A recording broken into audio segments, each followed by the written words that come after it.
চলতি বছরের ডিসেম্বরে হতে পারে বাংলাদেশের জাতীয় নির্বাচন, এমনটাই ইঙ্গিত পাওয়া যাচ্ছে বিভিন্ন মাধ্যম থেকে।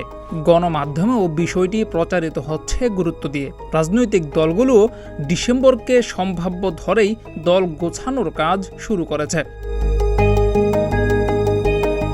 অন্তর্বর্তীকালীন সরকারের উপর বিভিন্ন রাজনৈতিক দলগুলো চাপ সৃষ্টি করছিল দ্রুত নির্বাচন দেওয়ার জন্য।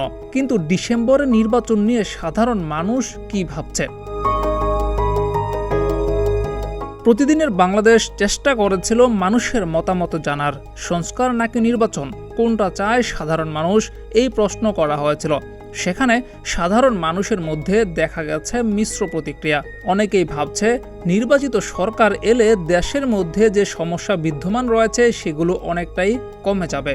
অনেকে আবার মনে করছে আগে সংস্কার হওয়া উচিত, এরপর নির্বাচন হওয়া উচিত। নির্বাচনের আগে বাংলাদেশে সংস্কার প্রয়োজন। এই সংস্কারের জন্যই মূলত ছাত্র জনতা আন্দোলন করেছে, তাই সংস্কারটা আগে প্রয়োজন, নির্বাচন পরে। একটা নির্বাচিত সরকার আসলে বিভিন্ন দেশের প্রতিনিধিরা, বিনিয়োগকারীরা ইনভেস্ট করতে ওরা আগ্রহ প্রকাশ করে। আর সংস্কার আমরা যেভাবে আশা করছিলাম প্রথম 1-2 মাস খুব ভালোভাবে চলছিল।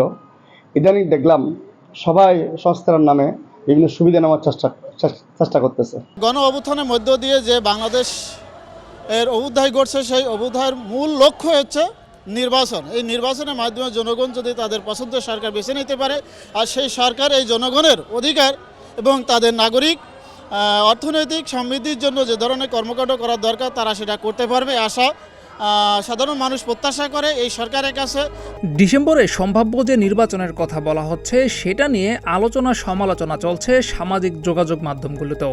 সেখানে সামাজিক যোগাযোগ মাধ্যম ব্যবহারকারীরাও এর পক্ষে বিপক্ষে নানান বিষয় নিয়ে আলোচনা করছেন। অনেকেই মন্তব্য করছেন যে নির্বাচিত সরকার আসলেই সমস্ত কিছু হয়তো সমাধান হতে পারে। আবার অনেকেই ভাবছেন উল্টোটা, নির্বাচিত সরকার আসার পর বাংলাদেশের মধ্যে সাধারণ মানুষ যা প্রত্যাশা করে, আওয়ামী লীগের যে বিচার প্রত্যাশা করে, সেটা হয়তোবা থামাচাপা পড়ে যেতে পারে। জিয়াউর রহমান, প্রতিদিনের বাংলাদেশ।